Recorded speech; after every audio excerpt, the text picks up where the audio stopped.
Fala, moçada! Beleza?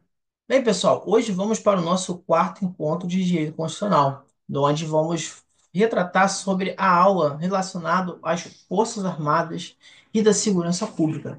Cara, é de praxe, tá? É necessário você que quer entrar na Polícia Militar, você que quer se tornar um funcionário público da segurança pública, saber sobre esses artigos que estão arrolados na nossa Constituição Federal, nos artigos 142 a 144, tá? Sem mais delongas ao nosso vídeo, vamos começar pelo nosso artigo 142, que se trata das Forças Armadas.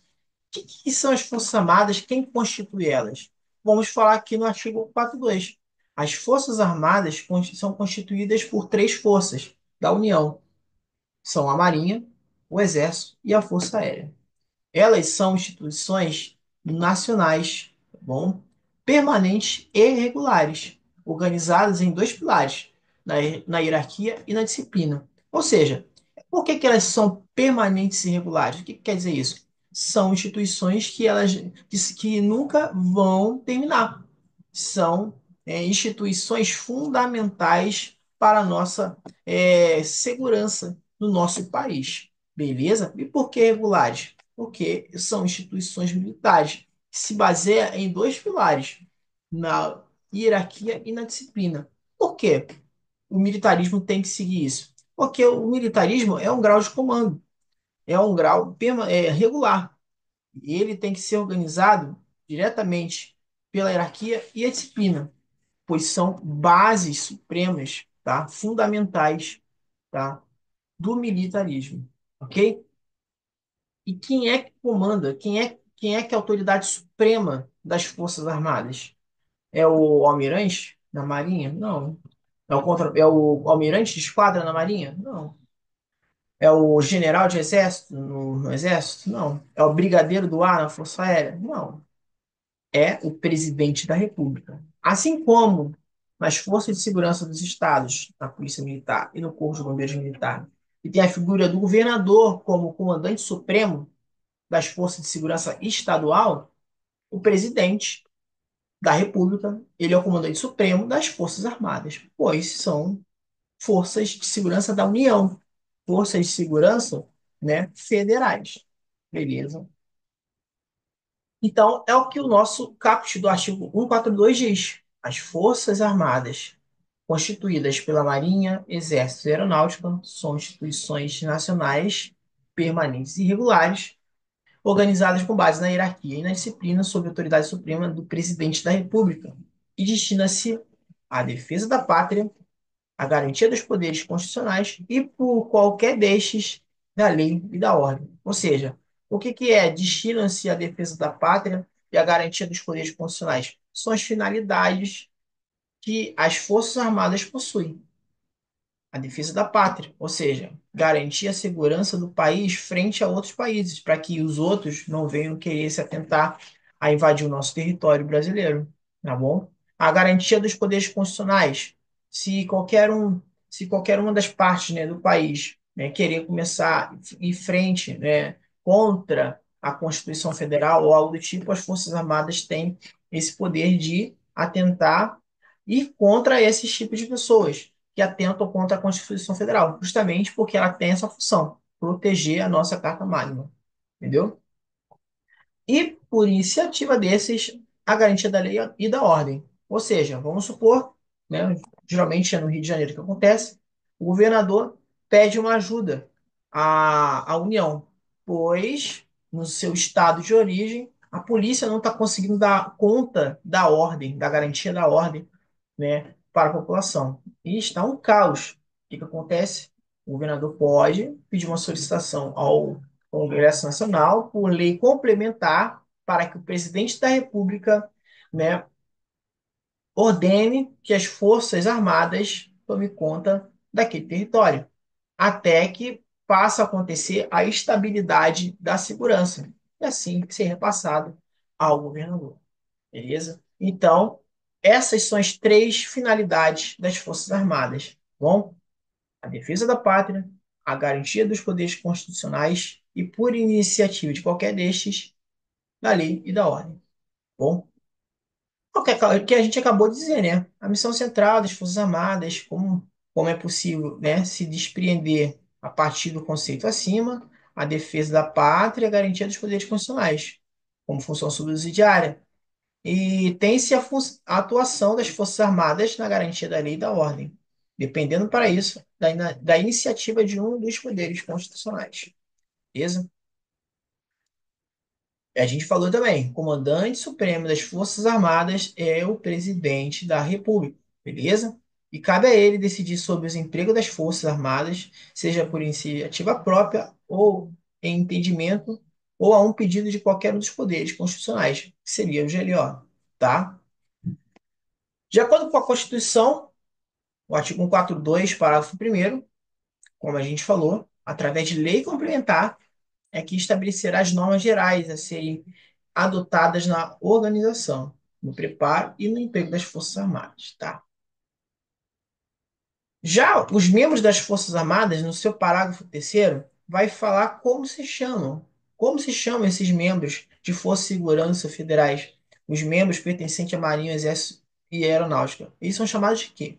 Né? Então é ali no parágrafo terceiro que vai dar a denominação desses servidores públicos da Segurança Pública Federal. Tá? Eles são chamados de militares. É o que diz aqui no nosso parágrafo terceiro. Os membros das Forças Armadas são denominados militares, aplicando-lhes, além das que vierem a ser fixadas em lei, as seguintes situações. Agora a gente vai começar a falar sobre as situações a qual se encontra o militar, tá bom? Primeiro vamos falar quanto aos oficiais. Para você, né, que está aqui no nosso curso e já estudou a segunda aula da Lei 10.990, você já sabe como dizer, né, a designação dada aos oficiais e a designação dada aos praças. Aos praças, a gente diz que a designação é a graduação, ou seja, a graduação que se encontra o praça.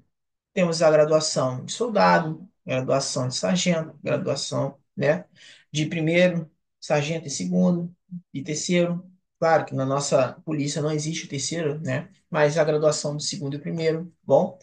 E os postos são dados designação a quem? Aos oficiais. O posto de capitão, o posto de tenente, o posto do coronel, do tenente-coronel e do major, entendeu? E há quem diga também que pode ser chamado de patente, tá? E é o que vamos dizer aqui. Inciso 1. As patentes, com prerrogativas, direitos e deveres a ela inerentes, são conferidas por quem? Pelo presidente da República. O que ele está querendo dizer? Não são as Forças Armadas que promove seus servidores, não. É o presidente da República que promove. Entendeu? Todo ano vai haver ali a cerimônia, né, nas Forças Armadas, a graduação da turma tal. Mas quem é que confere a promoção? É as Forças Armadas? Não, é o presidente, tá? Se ele não quiser promover ninguém, não vai promover ninguém e acabou. Pois é ele que tem esse poder, pois ele é o comandante supremo das Forças Armadas. Beleza? E asseguradas a plenitude aos oficiais da ativa, reserva ou reformados, sendo-lhes privativos os títulos e postos militares e, juntamente com os demais membros, o uso dos uniformes das Forças Armadas, ou seja, é de exclusividade do oficial. Por mais que esteja na ativa, mas ele também tem esse direito tanto na reserva ou estando reformado, tá bom? Então, são privativos a eles juntamente com os demais membros, o uso também dos uniformes. Se o oficial, por mais que esteja reformado ou seja reservista, ele poderá também utilizar esse uniforme como se estivesse na ativa, pois, né, a própria Constituição lhes deu essa liberdade para utilizá-los, beleza? No inciso 2 trata o quê? O militar em atividade que tomar posse em cargo ou emprego público civil permanente, ressalvada a hipótese prevista no artigo 37, inciso 16, linha C, será transferido para a reserva nos termos da lei. Vamos lá, vamos supor. As Forças Armadas, pessoal, é o seguinte: assim como, digamos, o militarismo em geral, tanto nas Forças Armadas quanto nas forças auxiliares. O militarismo, digamos assim, em sua pura essência, ele casa com o servidor, entre aspas. Vamos supor, né? Você é casado, você não pode sair com outra pessoa, porque você é casado. É assim as Forças Armadas. Você não pode estar arrumando outro emprego, porque se você arrumar um outro emprego, você acaba se complicando frente à organização. E é ali que a gente vai começar a ver o que pode acontecer com o militar, caso consiga um segundo emprego, tá? O que que pode acontecer? Se o militar ele estiver ativo, tá? E ele tomar posse em um emprego público civil permanente, porra, o militarismo já é um serviço público. Então você deixou o militarismo para tomar posse em outro emprego público civil. Vamos supor, no Banco do Brasil. O que que as Forças Armadas vão fazer? Vão tirar você da atividade e vai te transferir para a reserva. Porra, você já era agente público, mas você arrumou outro cargo. Então, já que tu quer ir, então vamos tirar você da ativa e você vai para a reserva. Vamos te desligar e você vai para a reserva. Exemplo, né? Exemplo aí, né? Como eu te falei, no Banco do Brasil. Pode ser em qualquer outro exemplo também, se for um outro carro, entendeu? Já no inciso 3 fala o quê? O militar da ativa que, de acordo com a lei, tomar posse em cargo, emprego ou função pública civil temporária, ainda que da administração indireta, ressalvada a hipótese prevista no artigo 37, inciso 16, linha C, né? Para quem quer saber, né? Só ir lá, dar uma olhada. Isso não vai cair na prova, mas é bom ficar ligado no que o texto quer te dizer. Militar da ativa que, de acordo com a lei, tomar posse em cargo, emprego ou função pública civil temporária não letiva, ainda que da administração indireta, ficará agregado ao respectivo quadro.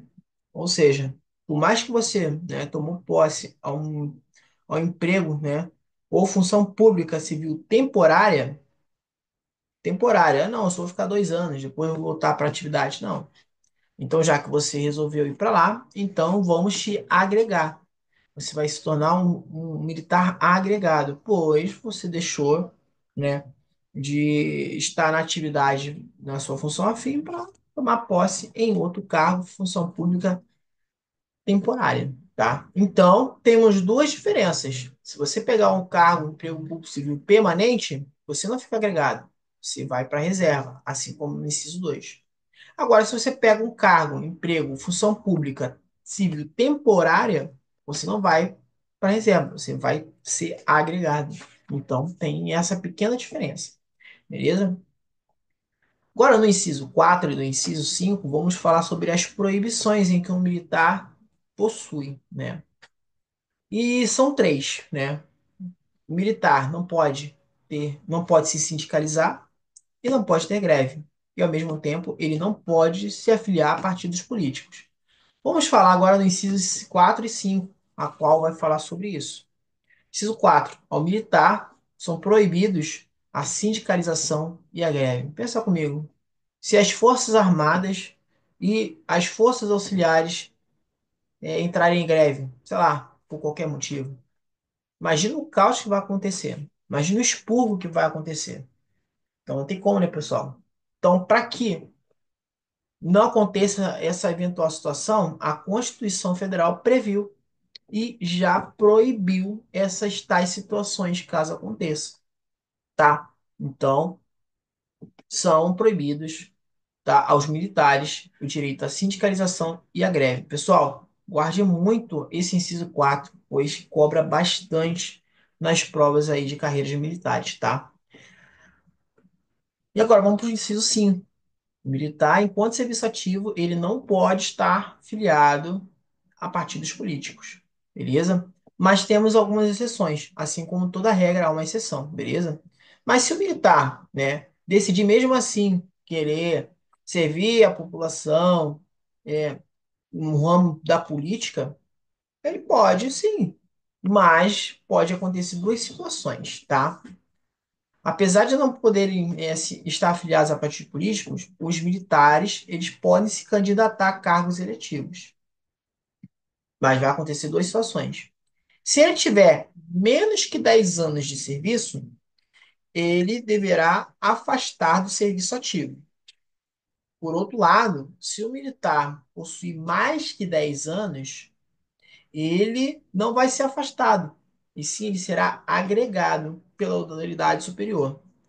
Caso, durante a sua candidatura ali, né, durante ali como é que eu posso dizer, durante o período eleitoral, ele conseguir se eleger, ele deixa de ser agregado e passa aí automaticamente para a inatividade, tá bom? Ou seja, das duas formas, o militar acaba se desvinculando da sua função, né? Propriamente dito, entendeu? Então, para que a gente possa recapitular, o militar é proibido, tá? A estar afiliado a partido político, mas se ele, né, se candidatar, aí vai ter essas duas regrinhas. Menos que 10 anos, vai vai para reserva, vai se afastar da atividade. Vai se afastar da atividade. Agora, se tiver mais de 10 anos, ele vai ser agregado. Se eleito, vai passar a ser inativo. Tá? Inciso 6. O oficial só perderá o posto e a patente se ele for considerado se ele for considerado indigno ao oficialato ou com ele incompatível. Então, quem é que vai julgar e considerar se esse oficial ele é considerado indigno ao seu posto ou com ele incompatível? Vai ser decidido por tribunal militar. A gente, nós militares, né, somos regidos por outro estatuto. Nós temos o estatuto próprio, entendeu? Então, a gente vai ser, né, caso o oficial, né, na verdade, for considerado e julgado indigno do seu cargo e com ele compatível, então o Tribunal Militar é que vai julgar essa situação. Isso em tempos de paz. Agora, se estiver em tempos de guerra, não vai ser mais o Tribunal Militar, e sim um tribunal especial será feito para esse tipo de feito. Bom, inciso 7. O oficial condenado na justiça comum ou militar a pena privativa de liberdade superior a 2 anos, por sentença transitada e julgado, será submetido a julgamento previsto no inciso anterior. Aí ele vai entrar novamente, né, no que no inciso 6 fala, né? Se for considerado indigno ao oficialato ou com ele compatível, vai ser, né, julgado pelo tribunal militar em tempo de paz. Ou, se estiver em tempo de guerra, o tribunal especial. Ok? Aqui no inciso 10, né, diz o quê? Que a lei disporá o quê? Sobre o ingresso às Forças Armadas, seja em limite de idade, estabilidade e outras condições de transferência do militar para a inatividade, tá? Os direitos e os deveres e a remuneração, as prerrogativas e as outras situações especiais dos militares, tá? Consideradas peculiaridades das suas atividades, inclusive aquelas cumpridas por força de compromissos internacionais de guerra. Beleza?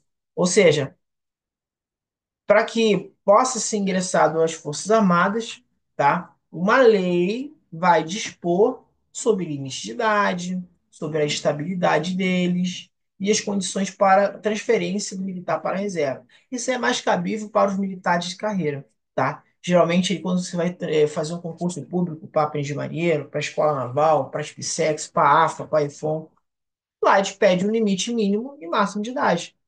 Como é que você vai colocar um cara, o curso básico aí de oficiais com 50 anos? Pô, o cara não vai conseguir levar, pô.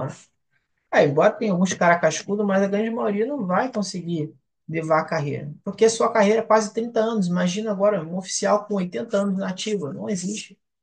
Então, por isso, né? As Forças Armadas querem pessoas novas, pessoas que tenham ainda saúde, condições de pegar no batente, digamos assim. Então, a lei já vai dispor de um limite de idade propriamente dito, da estabilidade deles, quanto tempo ali né, de probatório para estável o cara vai ter que levar, e a transferência para reserva. É isso que quer dizer o inciso 10. Bem, pessoal, a gente acabou de falar sobre o artigo 142, frente à segurança das não, de segurança pública, não, frente às Forças Armadas. O que é Forças Armadas? Quem são, né, as pessoas que compõem as Forças Armadas? Quem é o comandante supremo? Beleza? As proibições que o militar, né, vai possuir, entendeu? Os direitos, qual é o objetivo das Forças Armadas, enfim, a gente acabou de falar praticamente tudo a respeito do tema. Agora vamos falar sobre quanto ao serviço militar. Na nossa Constituição Federal mostra ali descrito no artigo 143 da nossa Constituição, beleza? No artigo 143 da nossa Constituição, no seu caput, mais o parágrafo primeiro, dizem o quê a respeito do serviço militar? Diz que o serviço militar ele é obrigatório nos termos da lei. Ah, Léo, mas é obrigatório para todos? Não, obrigatório somente para os homens, mas há algumas exceções, assim como toda regra. Bom, entretanto, as Forças Armadas competem na forma da lei atribuir o serviço alternativo aos que, em tempos de paz, após alistados, alegarem imperativo de consciência, entendendo-se como tal o decorrente de crença religiosa e de convicção filosófica ou política, para se eximirem de atividades de caráter essencialmente militar. Vamos supor você que é eclesiástico, você tem um sonho de ser padre. E aos 18 anos você está fazendo ali, né, digamos assim, estudo eclesiástico, e você não quer servir as Forças Armadas. Mas você tem que, né, se apresentar ao serviço militar, certo? Porque ele é obrigatório.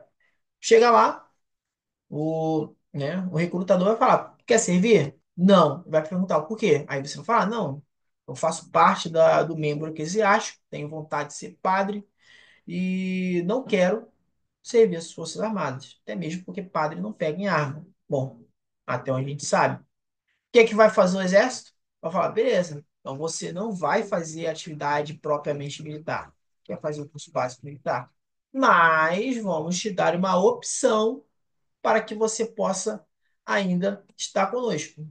Você pode, sei lá, continuar sendo militar, mas já que você está fazendo, né, curso eclesiástico, você pode cair no rancho, pode cair no rol administrativo, ou seja, você vai fazer atividades, né, na parte do militarismo, porém, você não vai fazer a atividade propriamente dita, né?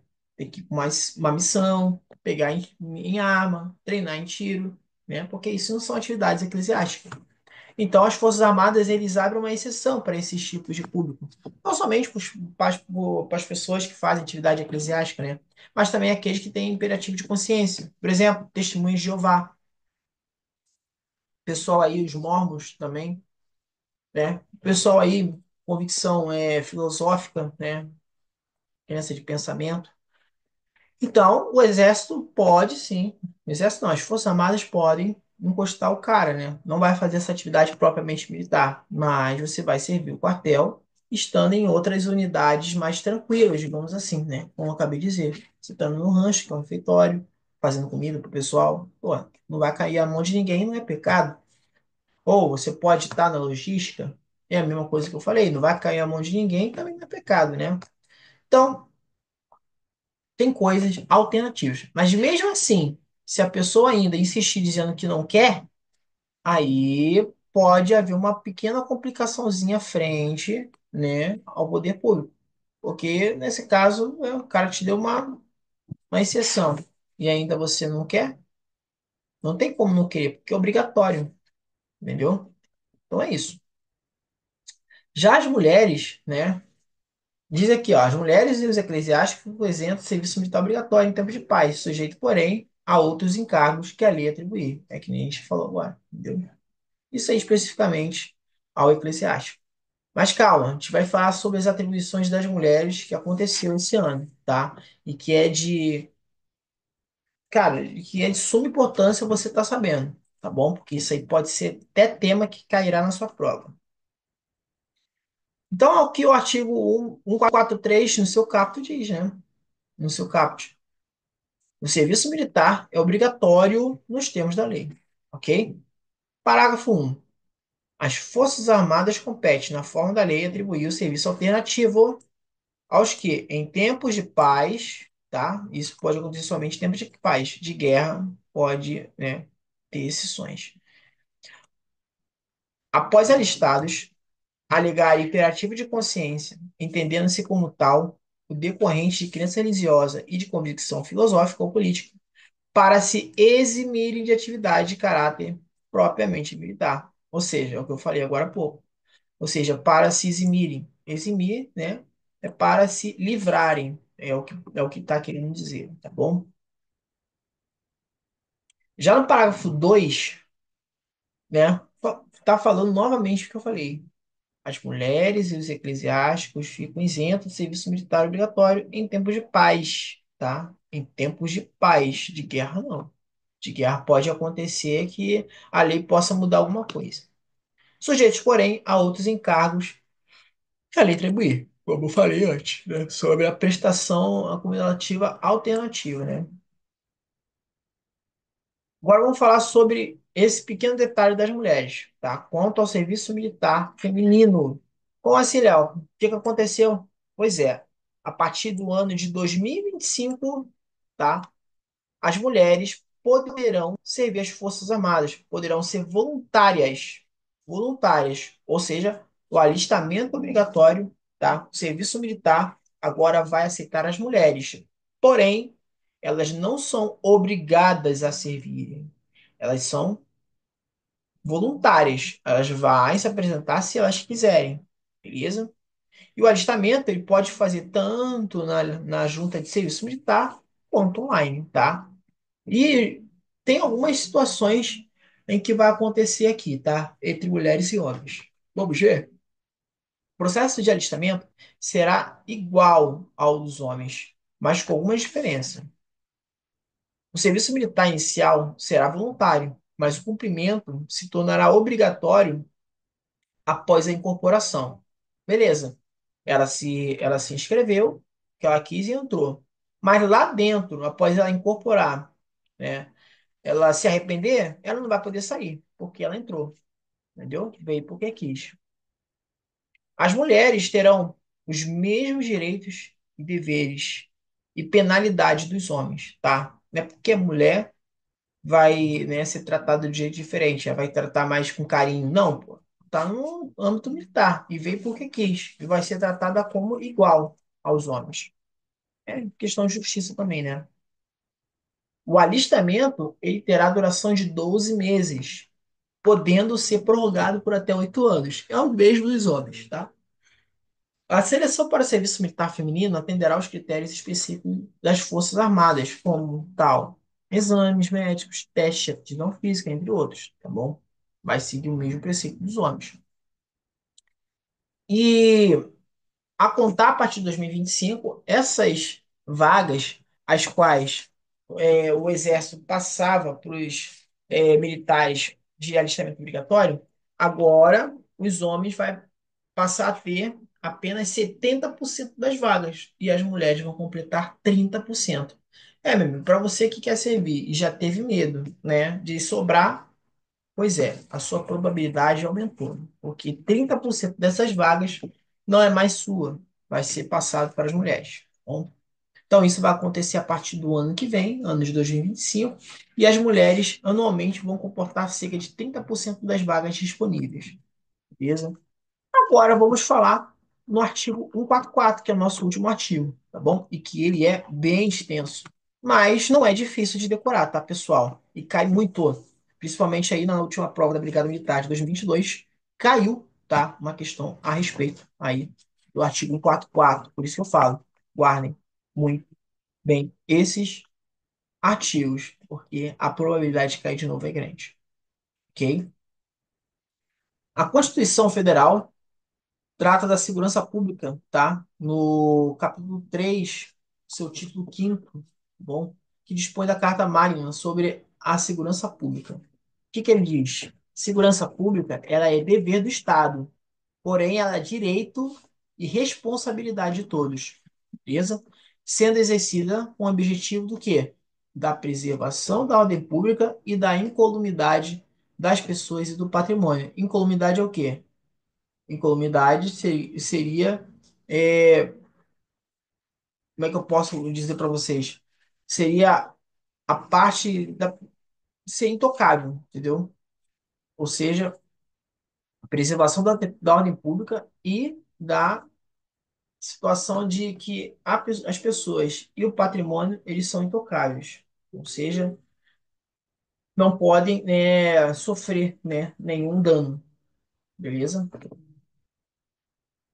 E é o que a gente acabou de dizer aqui, né? Tem o caput 144 que fala sobre a situação, né? Segurança pública, dever do Estado, direito e responsabilidade de todos, e é exercida para a preservação da ordem pública e da incolumidade das pessoas e do patrimônio, através de seguintes órgãos. Então, agora, através dos incisos, a gente vai ver todos os órgãos de segurança pública, as quais a nossa Constituição Federal detém. Beleza? Detalhe, tá? Só é considerado um órgão de segurança pública somente os que estão listados neste artigo 144. Se tiver algum outro órgão que faz função de segurança pública, mas não está contido aqui no nosso caput, né, do artigo 144, logo ele não é considerado órgão de segurança pública, por mais que faça, né, o exercício.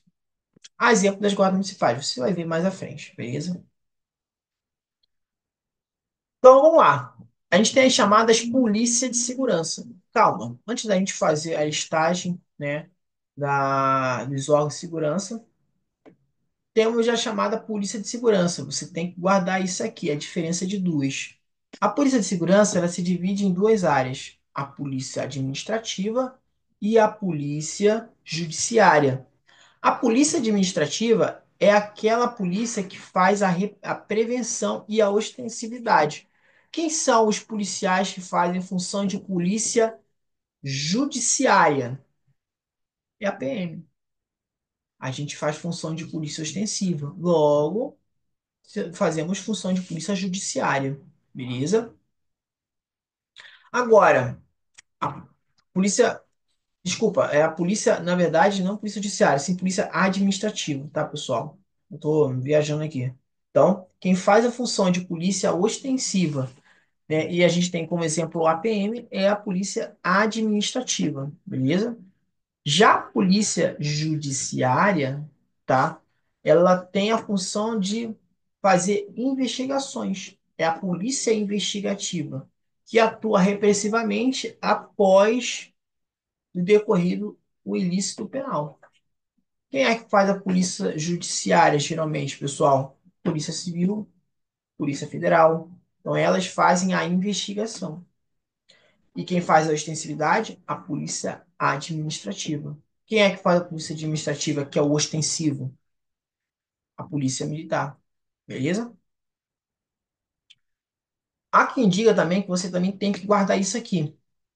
No seu parágrafo primeiro do artigo 144, fala que a Polícia Federal, ela também exerce funções de polícia marítima. Porra, polícia marítima, porra, é mar. Não seria a Marinha? É, mas tem uma diferença. A Marinha, ela faz policiamento naval, enquanto a Polícia Federal faz o policiamento marítimo. Naval é diferente de marítimo. Ué, mas tem isso? Tem, pessoal, tem. Policiamento marítimo, tá? Tem como objetivo o quê? A segurança da navegação, dos portos, terminais e instalações marítimas e das áreas marítimas de interesse do país. Essa atividade é feita por quem? Pela Polícia Federal ou pela Marinha? Pela Polícia Federal, beleza? Agora, quanto ao policiamento naval, tá? Tem como objetivo o quê? A vigilância e a fiscalização dos portos, não, dos portos não, dos espaços portuários, tá bom? E suas atividades. Pô, como assim então? Agora embolou tudo. Guarda isso, né? O policiamento naval é como se fosse uma polícia militar. Ele vai estar fazendo a ostensividade da nossa costa brasileira. E se caso alguma eventual, né, anormalidade vindo do exterior para cá, então né, é, quem vai tomar, né, é, decisão E quem vai atuar, né? Essa é a palavra certa, é a Marinha. Ah, então, mas quem é que vai fazer a segurança da navegação dos portos? Aí vai ser a Polícia Federal, entendeu? Então, digamos que as atividades mais delicadas é a Marinha quem vai fazer. Ah, e uma invasão de um barco pesqueiro chinês, coisa que já aconteceu algumas vezes no Nordeste brasileiro. Então, quem vai tomar conta é a Marinha, porque ele invadiu o espaço marítimo brasileiro de uma forma agressiva, entendeu? Então, vocês têm que saber a diferença entre o policiamento marítimo e o policiamento naval, beleza? Por exemplo, aqui a atividade de responsabilidade da Marinha do Brasil, né? O policiamento naval, que é feito através de quem? Pela Capitania dos Portos. Ele é comandado por um oficial superior, né, chamado Capitão dos Portos. Por exemplo, aqui, né, o atual comandante da Capitania dos Portos de Porto Alegre, tá? É um capitão de mar em guerra, tá? Então, voltando ao nosso inciso, né, às nossas linhas, né, do artigo 144, quem são os órgãos de segurança pública? Então, a gente tem que guardar todas essas polícias, tá? São elas a Polícia Federal, a Polícia Rodoviária Federal, a Polícia Ferroviária Federal, tá? Tem a rodoviária e a ferroviária, as polícias civis, as polícias militares e os corpos de bombeiros militares. E, por fim, colocado em 2019, através do presidente Bolsonaro, então colocou também os policiais penais, seja ele federal, estadual, como também atividade de segurança pública. Então são também agentes de segurança pública. Beleza? Ah, não, mas o bombeiro também é um tipo de polícia, sim. É um tipo de polícia, mas que fazem atividades de defesa civil. Não está errado dizer que bombeiro também é polícia, tá? Bombeiro também é uma polícia, só que exerce atividade de defesa civil, diferente do policial, né, ostensivo, que faz atividades de polícia administrativa, tá? Que é o patrulhamento ostensivo, ok? Então, segundo o artigo 144, no parágrafo 9, diz o que também, pessoal? A remuneração dos servidores. Fala sobre que os integrantes dos órgãos de segurança pública será fixada na forma de subsídio, tá? Conforme previsto no parágrafo 4 do artigo 9. Beleza? Então a gente vai falar da primeira polícia, né? Do rol do ramo da segurança pública. Beleza? Os órgãos de segurança pública. Vamos falar da Polícia Federal. A Polícia Federal ela é instituída como um órgão permanente, organizado e mantido por quem? Pelo Estado? Não, pela União. Ó, a Polícia Federal, não é a Polícia Militar, é a Polícia Federal. Então vai ser mantido pela União e estruturado de carreira. O cara não tem como levar um currículo na agência da Polícia Federal para ser policial, não. Vai ter que fazer um concurso público para, sim, entrar na carreira dos policiais federais. E eles são destinados ao quê, pessoal? Qual o objetivo da Polícia Federal? Primeiro de todos, isso cai bastante prova, apurar infrações penais contra a ordem pública e social, ou em detrimento de bens, serviços e interesses da União.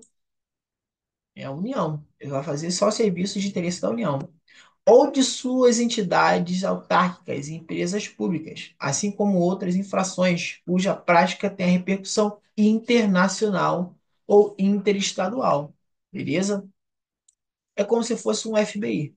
Só lembrar do FBI. A figura do FBI é como se fosse a Polícia Federal.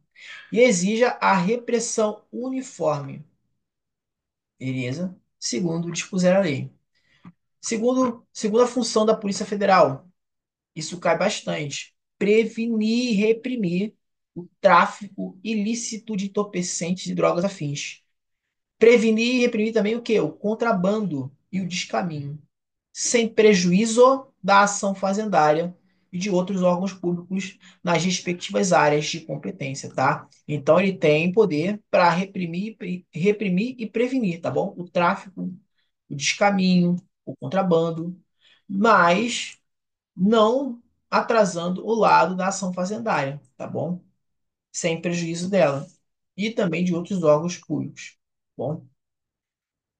A terceira função da Polícia Federal é o quê? Exercer as funções de polícia marítima aeroportuária de fronteiras. Lembramos lá de cima, né, sobre a diferença entre policiamento marítimo e policiamento naval, tá? E por último, exercer com exclusividade as funções de polícia judiciária da União, né? Quem é a polícia judiciária? É a polícia que promove as ações de investigação criminal, beleza? Quem faz ali no âmbito federal é a Polícia Federal, quem faz no âmbito estadual é a Polícia Civil, tá? A gente vai ver mais na frente. Então, a gente acabou de falar, tá, sobre a Polícia Federal. Agora vamos falar, tá, das polícias. Vamos falar aqui, ó, o que faltou aqui. Não, tá aqui, pessoal. Então, a gente tem que prestar atenção também na seguinte situação.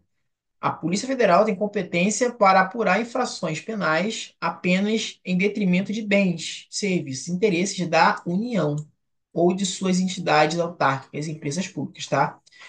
E também são pertencentes à União, ou seja, tudo que é de interesse da União e ela precisa investigar, quem vai investigar é a Polícia Federal.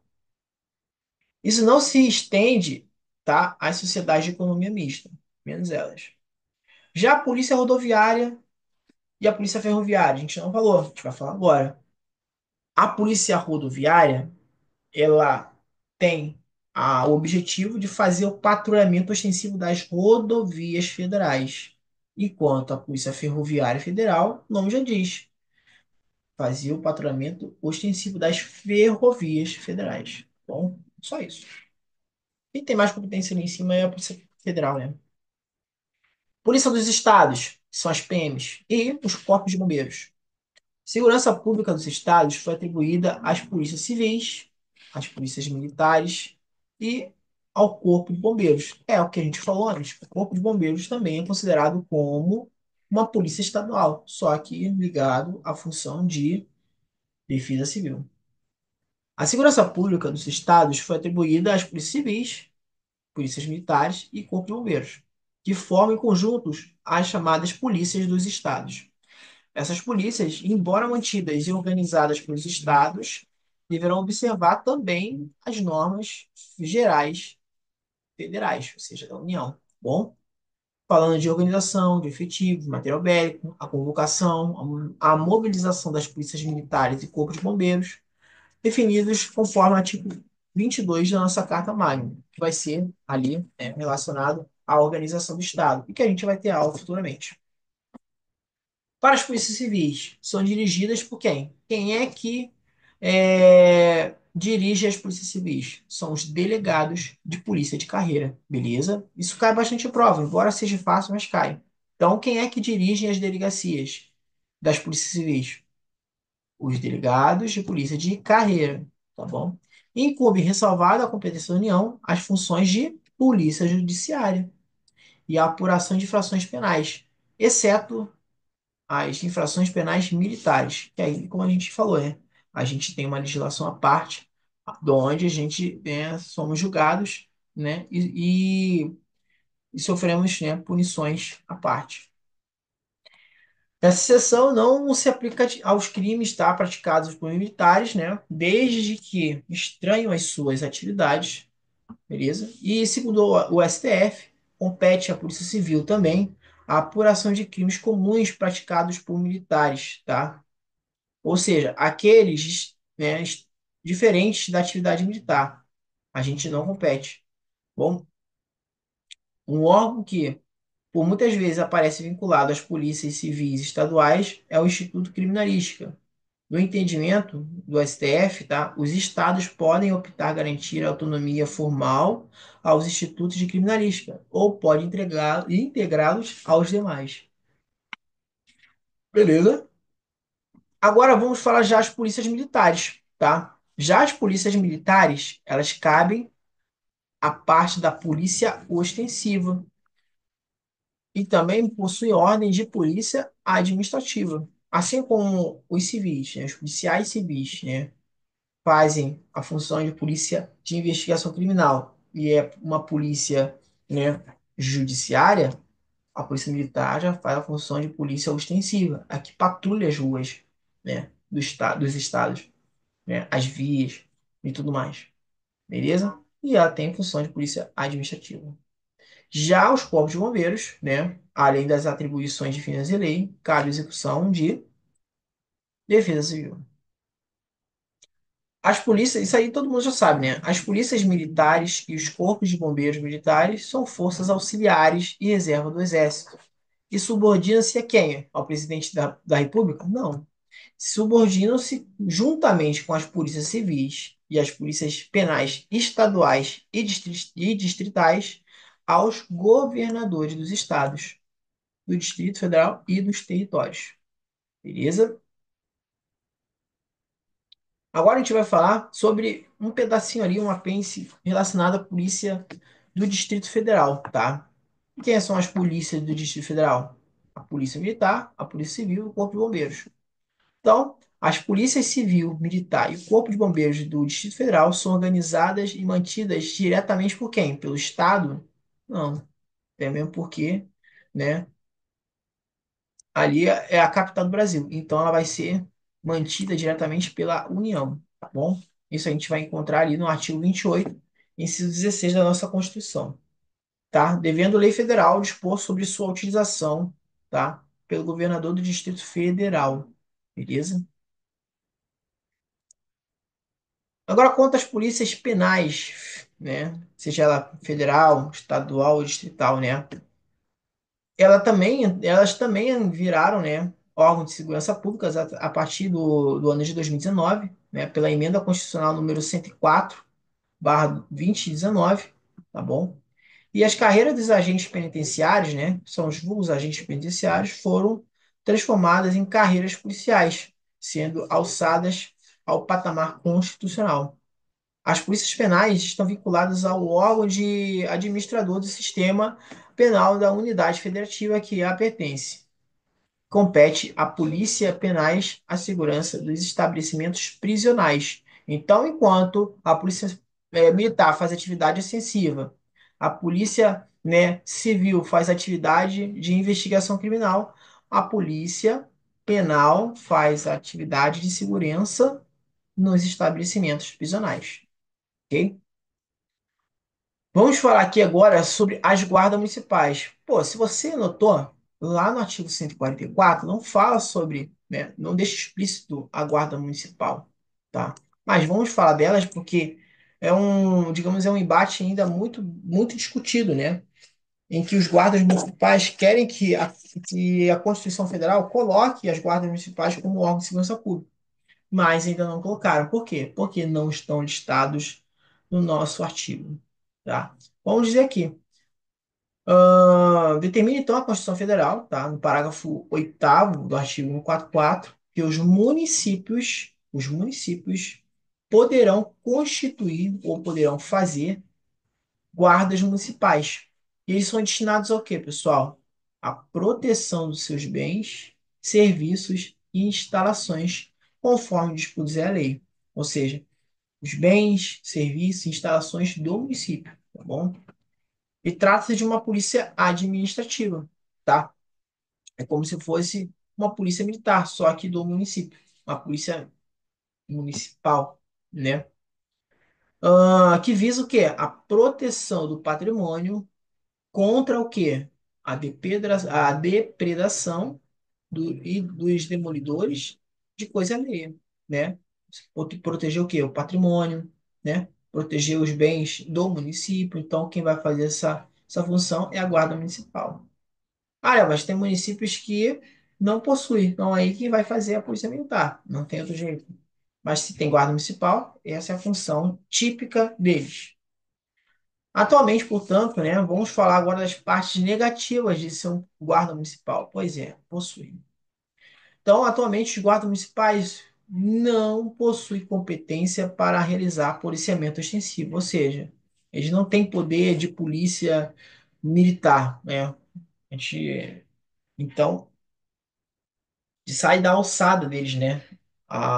O que eles competem é a proteção do patrimônio, dos bens do município, e não fazer atividades propriamente dita, né, de polícia militar. Seriam eles os órgãos de segurança pública do Estado brasileiro? Não. Por quê? Porque não estão arrolados no nosso artigo, beleza? Então, eles não integram os órgãos de segurança pública, beleza? É o que nem a gente repetiu, uma coisa repete da outra. Continuando as partes negativas da Guarda Municipal. As guardas municipais exercem atividade de segurança pública. Então, não tem direito de greve. Beleza. Olha só que merda, né? O cara que é guarda municipal não é considerado um agente de segurança pública, mas faz funções, faz atividade de segurança pública. Com isso, ele não vai ter direito à greve. Que loucura, né? O cara não é agente de segurança pública, mas faz atividade. Mas por você fazer essa atividade, você não tem direito à greve. Que droga. As guardas municipais não têm o direito à aposentadoria especial por atividade de risco. Que loucura. O cara faz atividade de risco, porque, né, trabalha como agente de segurança pública, mas ele não recebe aposentadoria especial por atividade de risco, porque ele não é agente de segurança pública. Ocasião em que, né, em que elas não integram o conjunto dos órgãos, ou seja, não está descrito no artigo 144. Repito, para que possa ser considerado um órgão de segurança pública, ele deve estar listado lá no artigo. Segundo o STF, tá? As guardas municipais podem exercer polícia de trânsito. Beleza, né? Que bonitinho. Você não tem direitos, mas se você quiser, pode aumentar os seus deveres, tá? Se você quiser aplicar infrações, né, multas, pode. Mas você não é órgão de segurança pública. Essas são partes ali bem chatas, né, digamos assim, da guarda municipal, né? Que os caras fazem praticamente funções de polícia, mas não são considerados como agentes de segurança pública. Em outra decisão, o STF admitiu que os municípios podem estipular regras de asseio pessoal aos agentes da Guarda Municipal, como, por exemplo, exigir barba feita. Porra, os caras não são militares, então por que que o município vai querer fazer isso? Pois é, vai que algum prefeito aí seja, né, algum militar aí, porra, muito caxias, né, da vida, né, muito cri-cri, vira prefeito, né? Aí né? Virou agregado, sei lá, desligado, inativo. Aí passou a ser prefeito. Aí vai lá e implica com os, né, guardas municipais. Agora, a partir de hoje, eu tenho que começar a fazer barba. Porra, né? Os caras não são militares, mas se o eventual município quiser que eles sigam, né, regras de asseio pessoal, então será permitido para que o prefeito possa deixar descrito, né, que a guarda municipal ela tem que seguir tais regras. Chato, né? Complicado a guarda municipal. Eu espero muito, né? Embora eu seja policial militar, mas eu espero muito que a guarda municipal consiga também esse objetivo, né, de se tornar considerado como um órgão de segurança pública, porque eles já são, na minha opinião, né, um órgão de segurança pública, porque eles fazem essa atividade acontecer, acaba não conseguindo, algumas prerrogativas, assim como a gente, por ser órgão de segurança pública. Então, por que que não colocar os caras ali, né, considerados no artigo 144, né? Eu espero muito que eles consigam um dia, né, assim como conseguiram em 2019 as polícias penais, né, pessoal? E por hoje é só, pessoal. Quanto ao artigo 144 da nossa Constituição Federal, 143 e 142, onde se trata, né, do ramo da segurança pública e das Forças Armadas. Pessoal, tratem-se muito bem de estudar esses artigos, porque cobram bastante. 2017 caiu uma questão, 2022 já caiu outra. Mais para frente vou estar fazendo ali questões, né, relacionadas a esse tema e eu vou mostrar para os senhores, né, as situações que caíram na Brigada Militar. Então, bons estudos aos senhores, fiquem todos com Deus. Qualquer dúvida, manda lá no grupo, né, ou entre em contato direto comigo para a gente trocar uma ideia. E te vejo na próxima aula, pessoal. Valeu!